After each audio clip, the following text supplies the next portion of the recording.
Hello दोस्तों, कैसे हो आप लोग। स्वागत है आपका आपके चैनल प्रतिभा अड्डा में।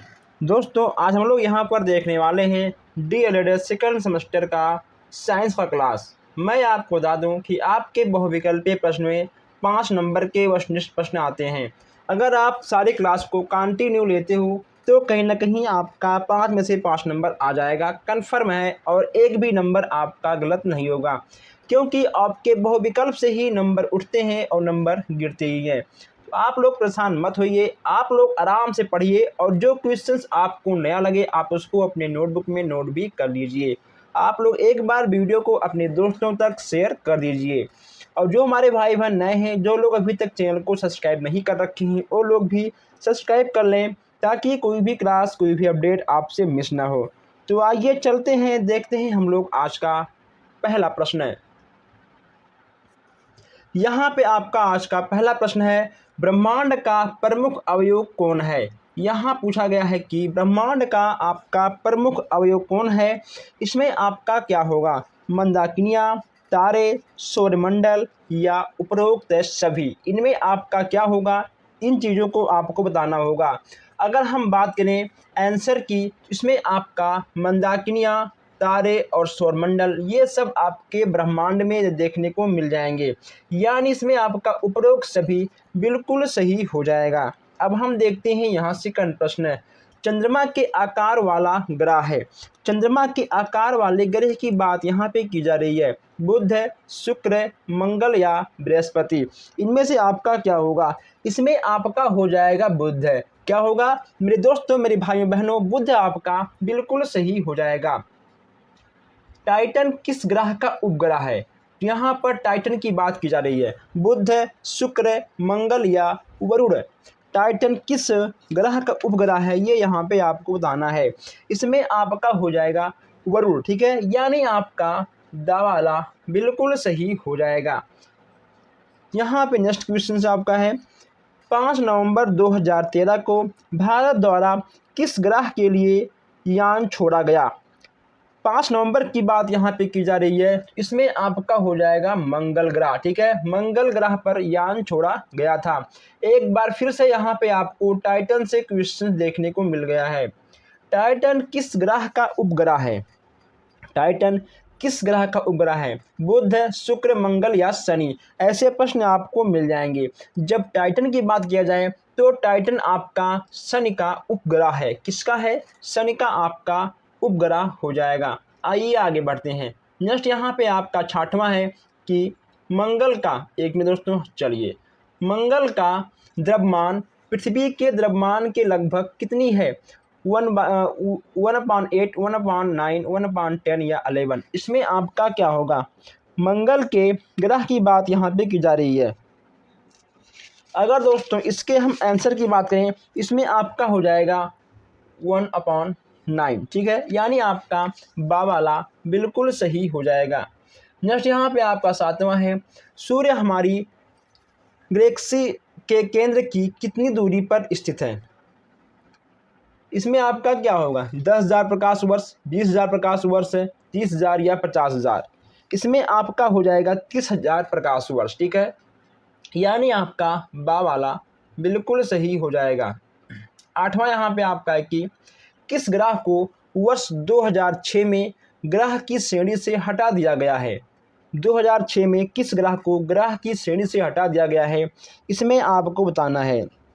इसमें आपका हो जाएगा यम। दोस्तों 2006 की बात यहाँ पे की जा रही है, ठीक है। अगर हम बात करें यहाँ पर 2006 की, तो इसमें आपका हो जाएगा प्लूटो, ठीक है। इसमें आपका ऑप्शन में दिया गया है प्लूटो, यानी आपका प्लूटो हो जाएगा। बुध, मंगल और मार्स ये आपके नहीं होंगे। लाल ग्रह किसे कहते हैं, बहुत ही आसान क्वेश्चन है। बुध को, शुक्र को, मंगल को या बृहस्पति को लाल ग्रह किसे कहते हैं, ये यहाँ पे आपसे पूछा गया है। सबसे आसान प्रश्न आपका मंगल को, ठीक है, मंगल को लाल ग्रह भी कहते हैं। पृथ्वी की बहन किसे कहते हैं। दोस्तों पृथ्वी की बहन किसे कहते हैं, आप इसका जवाब हमें कमेंट बॉक्स में दीजिएगा। अगर आपको नहीं पता है तो आप कमेंट बॉक्स में लिखिएगा, उसका आंसर मैं आपको कमेंट बॉक्स में ही दूंगा। लेकिन पृथ्वी की बहन किसे कहते हैं ये आपको बताना होगा। 24 अगस्त 2006 को ISU ने किस ग्रह को ग्रह की श्रेणी से हटा दिया गया। इसमें आपका हो जाएगा यम। ठीक है, यम आपका इसमें बिल्कुल सही हो जाएगा। आइए आगे बढ़ते हैं। यहाँ पर हम लोग कुछ नए क्वेश्चंस को और ऐड करते हैं। हम चाहते हैं कि आपका एक भी प्रश्न ना छूटे। हम यहाँ पर एक बुक, दो बुक, एक प्रकाशन, दो प्रकाशन से नहीं, यहाँ पर हम आपके 4-4, 5-5 बुक से 4-4, 5-5 प्रकाशन से हर एक प्रश्नों को लाकर आप तक पहुँचाते हैं। चलिए, यहाँ पे आपका नेक्स्ट प्रश्न है कि फसल चक्र महत्वपूर्ण है क्योंकि इसमें भूमि की भौतिक, जैविक एवं रासायनिक दशाएं ठीक रहती हैं। क्या आपका ये होगा, या फिर आपका ये होगा खरपतवारों की वृद्धि में कमी आती है, फसलों की पैदावार अधिक मिलती है, या उपरोक्त सभी। इसमें आपका क्या होगा? तो फसल चक्र महत्वपूर्ण है क्यों? क्योंकि ये तीनों आपके बिल्कुल सही हैं, यानी आपका उपरोक्त सभी बिल्कुल सही हो जाएगा। फसल चक्र का प्रमुख सिद्धांत आपका क्या है? यहाँ पर आपसे फसल चक्र के प्रमुख सिद्धांत के बारे में पूछा गया है। गहरी जड़ों वाली फसल के बाद उथली जड़ों वाली फसल का बोना, ये आपका बिल्कुल सही है। फलीदार फसल के बाद फलीहीन फसल बोना। दोस्तों, यानी कुल मिलाकर अगर आप कोई भी काम करते हो तो आपको एक जैसे काम नहीं करना है। अगर आप मान लो अपने खेत में धान गेहूं बैठाते हो तो आपको फसलों को बदल बदल के खेती करना है, यानी इसमें आपका उपरोक्त सभी बिल्कुल सही हो जाएगा। यहाँ से आपके प्रश्न 101% बन जाते हैं। बड़े बड़े भूखंडों पर की जाने वाली यांत्रिक खेती कहलाती है। आपका क्या होगा? विस्तृत कृषि, मिश्रित, या फिर गहन, या फिर स्थानबद्ध है। इसमें आपका हो जाएगा विस्तृत कृषि। ठीक है, यानी आपका आ वाला बिल्कुल सही हो जाएगा। पाउडर का छिड़काव किया जाता है। पाउडर का छिड़काव किया जाता है, ये भी यहाँ पे आपको बताना होगा, ड्रस्टन द्वारा। ठीक है, इसमें आपका सा वाला बिल्कुल सही हो जाएगा। नेक्स्ट यहाँ पे आपका है, आलू के पौधों को रोग से बचाने के लिए बोने से पहले धोते हैं। इसमें आपका हो जाएगा, दोस्तों देखिए, जब भी आपको आलू खेत में बोना होता है, ठीक है दोस्तों, तो उसको पहले पोटेशियम, ठीक है, पोटेशियम, ठीक है, पोटेशियम परमैंगनेट पर उसको धोते हैं ताकि उसमें किसी प्रकार का रोग, किसी प्रकार के कीटाणु ना लग पाएँ। तो यहाँ से भी आपको नए नए क्वेश्चन देखने को मिल जाते हैं। मृदा अपरदन को प्रभावित करने वाला कारक है जलवायु, जल वर्षा, मृदा, या उपरोक्त सभी। मृदा अपरदन को प्रभावित करने वाला प्रमुख कारक आपका कौन सा होगा?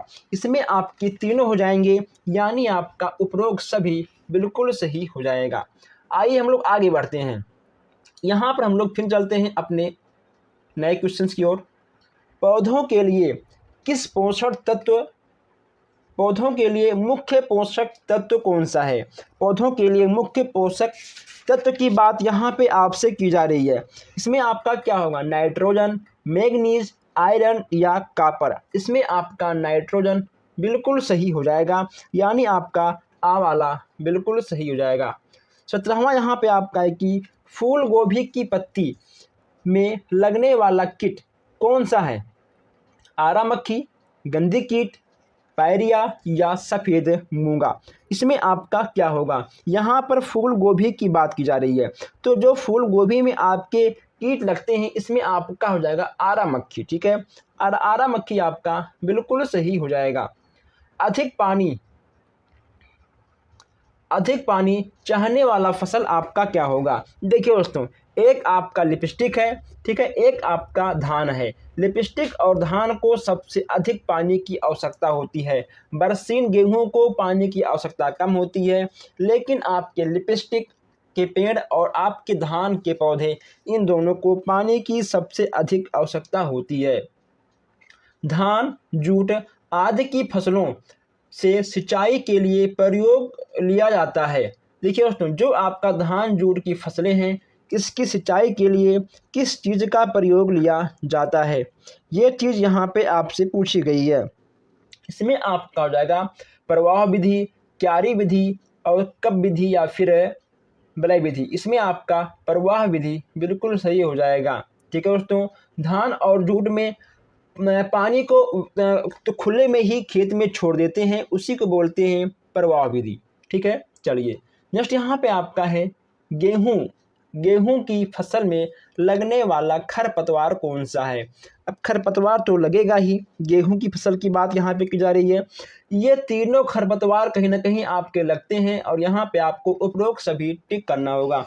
मैं यहाँ पे आपको बता दूं कि अगर आपको मान लो कोई भी प्रश्न का आंसर नहीं याद है तो अगर आपको वहाँ पर उपरोक्त सभी या आ और बा, ठीक है, ऐसे अगर प्रश्न अगर आपको ऐसे आंसर मिल जाए तो उन्हीं दोनों पे आपको टिक करना होगा।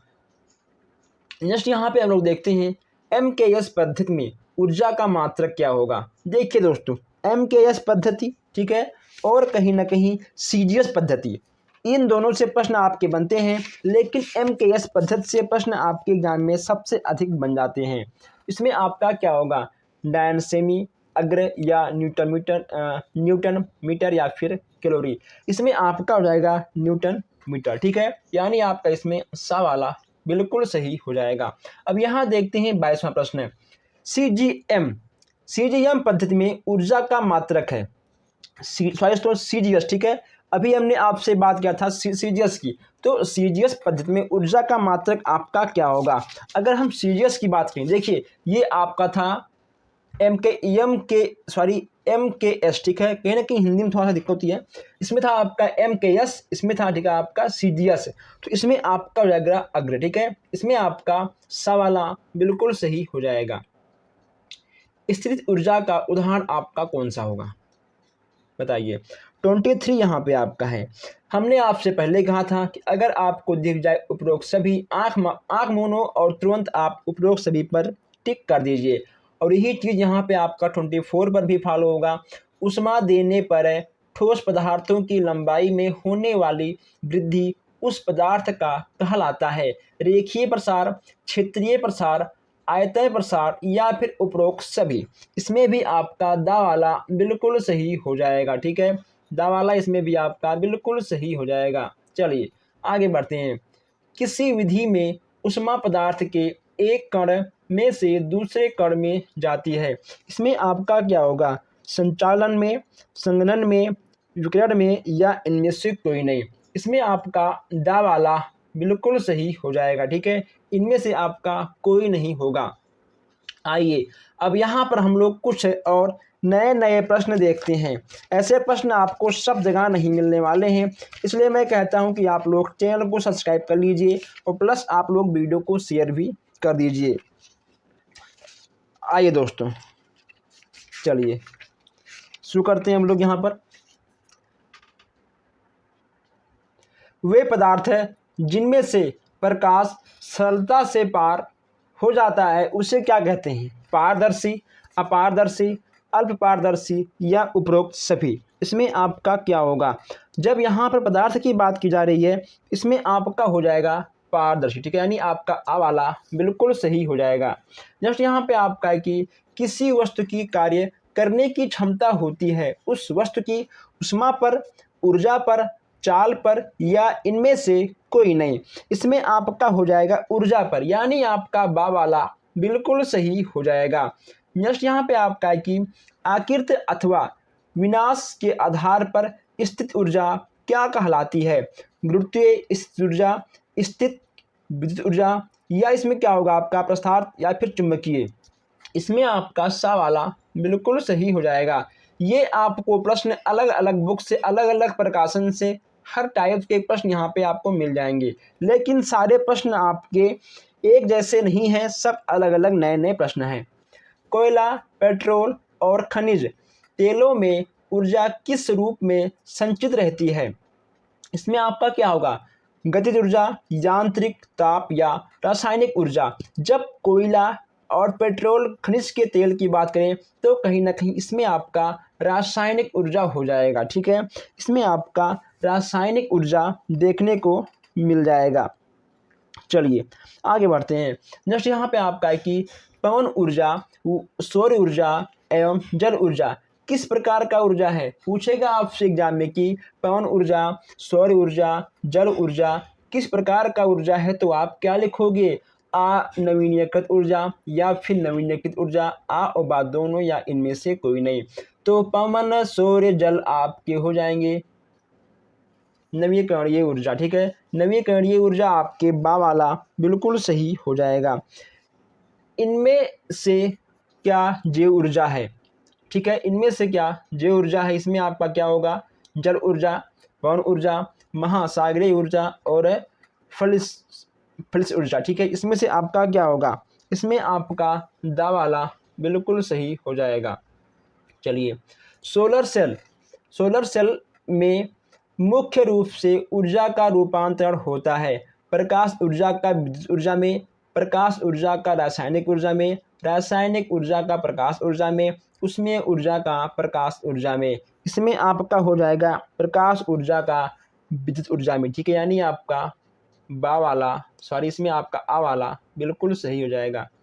विद्युत सूर्य की यांत्रिक ऊर्जा में परिवर्तन होता है। दोस्तों, विद्युत ऊर्जा को यांत्रिक ऊर्जा में परिवर्तन करता है कौन? इसमें आपका हो जाएगा विद्युत मोटर। ठीक है, इसमें आपका सा वाला बिल्कुल सही हो जाएगा। चलिए आगे बढ़ते हैं। नेक्स्ट यहाँ पे आपका है 31 प्रश्न।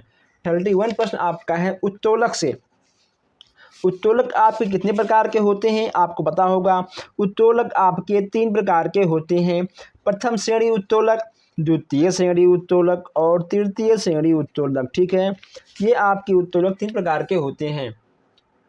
यहाँ पे आपका 31 है, वे उत्तोलक जिनमें भार बीच में तथा एक और आलंब तथा दूसरी ओर आयात होता है, उसे क्या कहते हैं?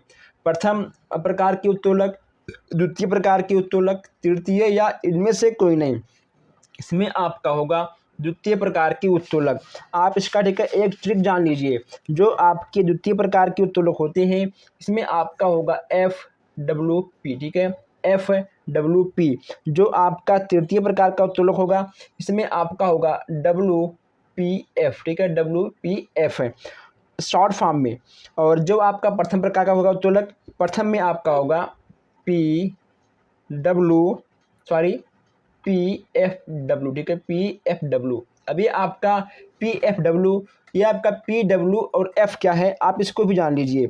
F आपका हो जाएगा आलंब। ठीक है, P आपका हो जाएगा आयास और W आपका हो जाएगा भार यानी वेट।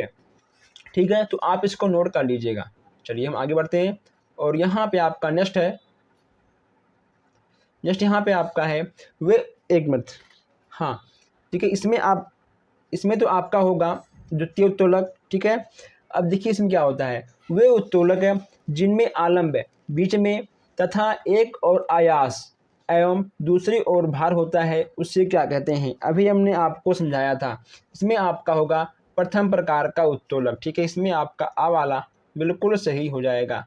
नेक्स्ट यहाँ पे आपका है कि किस उत्तोलकों में भार तथा आलंब के बीच आयास होता है? प्रथम प्रकार के उत्तोलक में, द्वितीय प्रकार के उत्तोलक में, तृतीय प्रकार के उत्तोलक में या इनमें से कोई नहीं। अगर हम बात करें आंसर की, तो इसमें आपका दोस्तों क्या होगा?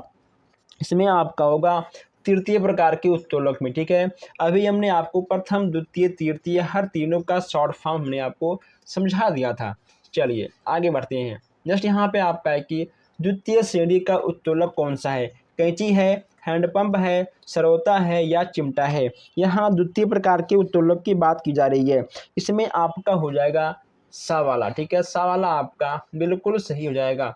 2 अनतल दिखती है कैंची में, हैंडपंप में, सरौता में या छैनी में। इसमें आपका क्या होगा?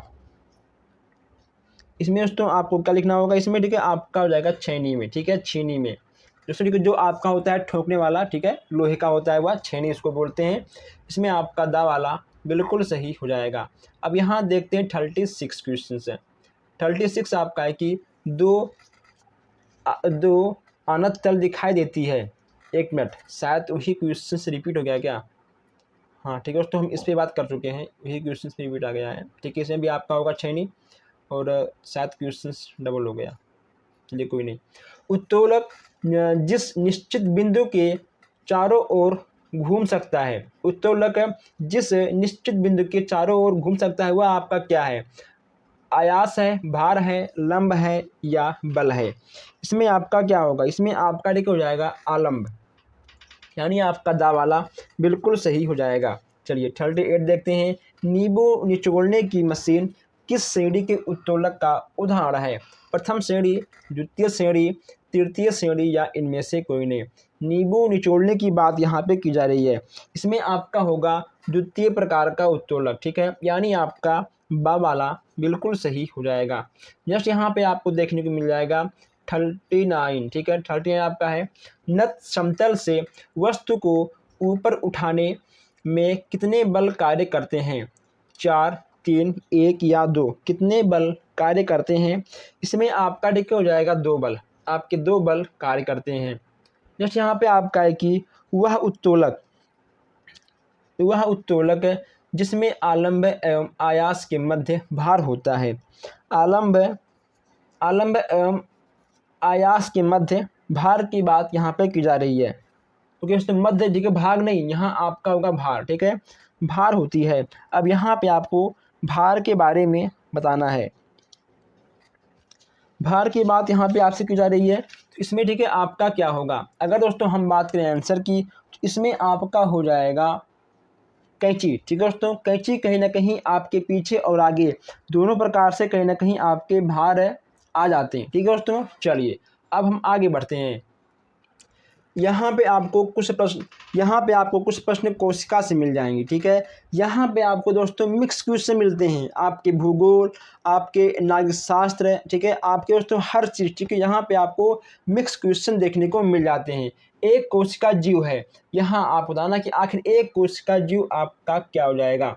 एक कोशिका जीव की बात करें तो इसमें आपका कहीं ना कहीं पैरामीशियम, अमीबा और देखें तो आपके तीनों हो जाएंगे। इसमें आपका उपरोक्त सभी बिल्कुल सही हो जाएगा। सूर्य के प्रकाश से वंचित पौधों के संग्रह भागों में पाए जाते हैं। इसमें आपका क्या होगा, इसमें भी आपका आ वाला बिल्कुल सही हो जाएगा। दोस्तों अगर आपने अभी तक चैनल को सब्सक्राइब नहीं किया है तो सब्सक्राइब कर लीजिए, ताकि कोई भी क्लास आपसे मिस ना हो। कोशिका के केंद्र की खोज किसने की थी? Robert Hooke, Robert Brown, Leeuwenhoek या फिर J.I. कुंजी। इसमें आपका हो जाएगा रॉबर्ट ब्राउन, ठीक है, आपका बावाला बिल्कुल सही हो जाएगा। कोशिका द्रव में आखिरी व्यवस्थित रचनाओं को क्या कहते हैं? टेपोप्लाज्म, ठीक है, इसमें आपका सा वाला बिल्कुल सही हो जाएगा। कोशिका के किस अंग को कोशिका की प्रोटीन फैक्ट्री कहा जाता है? प्रोटीन फैक्ट्री की बात की जा रही है, तो इसमें आपका हो जाएगा राइबोसोम, ठीक है दोस्तों। राइबोसोम आपका कोशिका की फैक्ट्री के अंतर्गत आपकी आ जाती है। चलिए आगे बढ़ते हैं। जस्ट यहाँ पे आपको देखने को मिल जाएगा 46 क्वेश्चन है। कोशिका जीवन के परमाणु एवं इकाइयाँ हैं, यह कथन किसका है? कोशिका जीवन के परमाणु एवं इकाई हैं, यह कथन किसका है? इसमें दोस्तों आपको बताना होगा।